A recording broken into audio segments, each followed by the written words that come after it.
A pleasant morning to each and everyone. Welcome to our online learning class. But before we are going to start, let me introduce first myself. I'm Miss Crystal Jane Dicarion, your teacher in personal development. Welcome to our third week of online learning. Our objectives today are explain the concept, relationship, and importance of politics, governance, and government. Second, define politics, governance, and government. And lastly, illustrate and show examples the concept of politics, government, and governance. There are types of power. The first one is coercive power. This kind of powers involve the usage of threat to make people do what one desire. In the organizational setup, it translates into threatening someone with transfer, firing, demotion, etc. It basically forces people to submit to one's demand for the fear of losing something. The next power is the reward power. As the name suggests, this type of power uses reward, perks, new projects or training opportunities, better rules, and monetary benefits to influence people. However, an interesting aspect of this type of power is that it is not powerful enough in itself, as decisions related to reward do not rest solely with the person promising them, because in organizations a lot of other people come into play like senior managers and board. The next one is the legitimate power. This power emanates from an official position held by someone, be in it and organization or government, etc. The duration of this power is short-lived, as a person can use it only till the time he or she holds that position, as well as the scope of the power is small, as it is strictly defined by the positions held. The next one is the expert power. This is a personal kind of power which owes its genesis to the skills and expertise possessed by an individual, which is a higher quality and not easily able or available. In such a situation, the person can exercise the power of knowledge to influence people. Since it is very person specific and skills can be enhanced with time, it has more credibility and respect. The next one is the referent power. This is a power wielded by celebrities and film stars, as they have huge following among masses who like them, identify with them, and follow them. Hence, they exert lasting influence on a large number of people for a large number of decisions, like from what car to buy to which candidate to choose for a higher office in the country. What are the consequences of using coercive power? No one likes to be treated. Department members may do not what the head wants if they are treated with political, social, financial, or even physical retribution if they do not, but coercion is also likely to cause eager and alienations. As a consequence, even if department members appear to agree to a head's demand, they may follow the letter but not the spirit of a new policy, refuse to enact it when no one is watching them, sabotage it, and be less willing to accept the head's influence in the future. Globalization and nation states are not in contradiction, since globalization is the present stage of capitalist development and the nation state is the territorial political unit that organizes the space and population in the capitalist system. Nation, state, and globalization. The state as different from the nation as a political concept.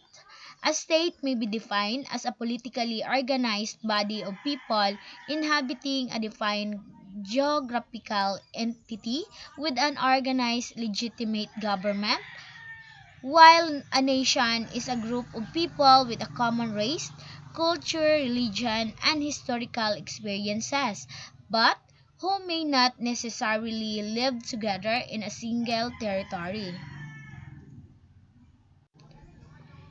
12. Globalization as a context of relation among nation states. Globalization also creates a sense of interdependence among nations, which could create an imbalance of power among nations of differing economic strengths. The role of the nation or state in a global world is largely a regulatory one as the chief factor in global interdependence. A state is a form of political organization in which a group of people who share the same history, traditions, or language live in a particular area under one government. In political science, a nation refers to a group of people who feel bound into a single body by shared culture, values, folkways, religion, and or language. A state just refers to a patch of land with a sovereign government. States often coincide with nations and are called nation state, but not always. Globalization, the increasing interaction of people, states, or countries through the growth of international flow of money, ideas, and culture. Globalization is primarily an economic process of integrations that has social and cultural aspects. It involves goods and services and the economic resources of capital, technology, and data. The steam locomotive, steamship, jet engine, and container ships are some of the advances in the means of transport, while the rise of telegraph and its modern offspring, the internet and mobile phones, shows develop in telecommunication infrastructure. All of these improvements we enjoy in the modern era have been major factors in globalization and have generated further interdependence of economic and cultural activities. How globalization influences nation state.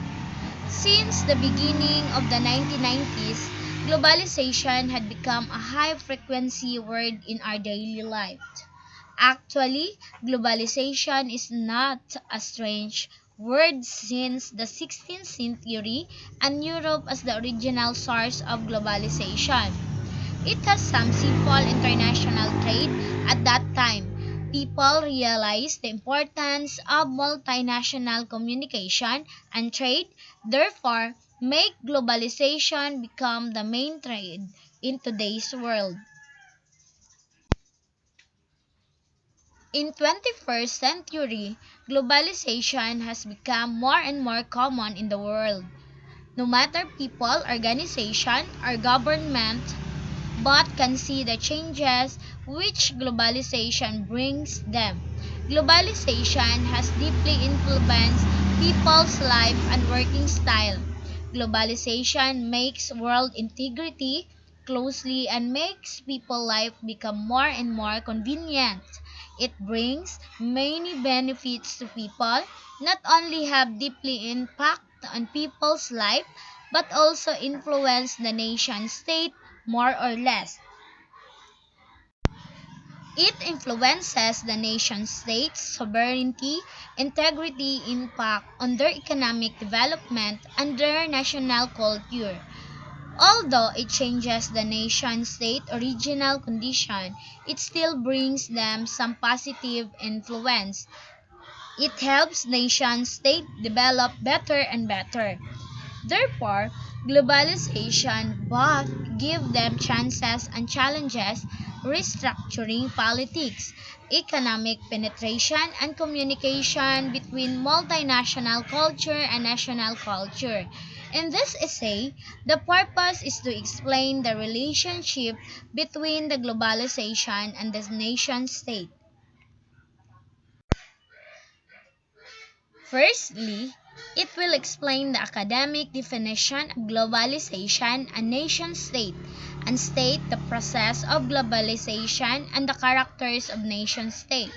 Then, it will put forward the academic debate about the relationship between globalization and nation-state and explain it briefly.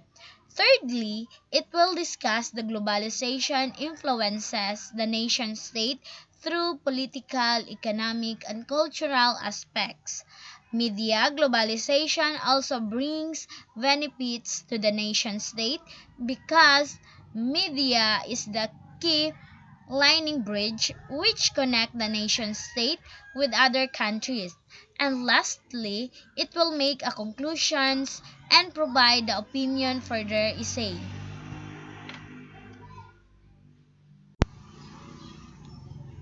Definition of terms. Political phenomenon is an event related to the government or the public affairs of a country, while politics, the activities associated with the governments of a country or other area, especially the debate or conflict among individuals or parties having or hoping to achieve power.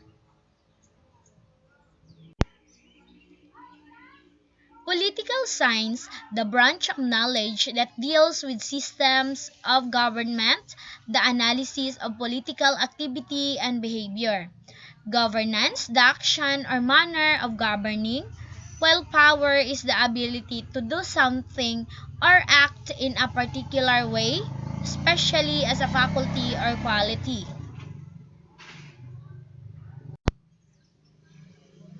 State, a nation or territory considered as an organized political community under one government. Nation, a large body of people united by common descent, history, culture, or language, inhabiting a particular country or territory, while globalization, the process by which business or other organizations develop international influence or start operating on an international scale.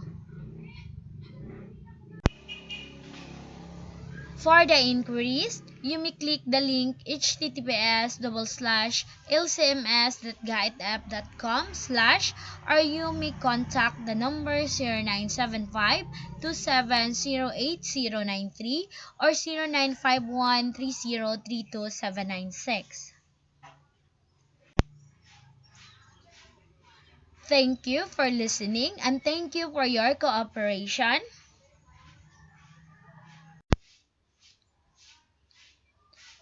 I'm Miss Crisel Jane Dicarion, your teacher in personal development. Once again, a pleasant morning to each and everyone.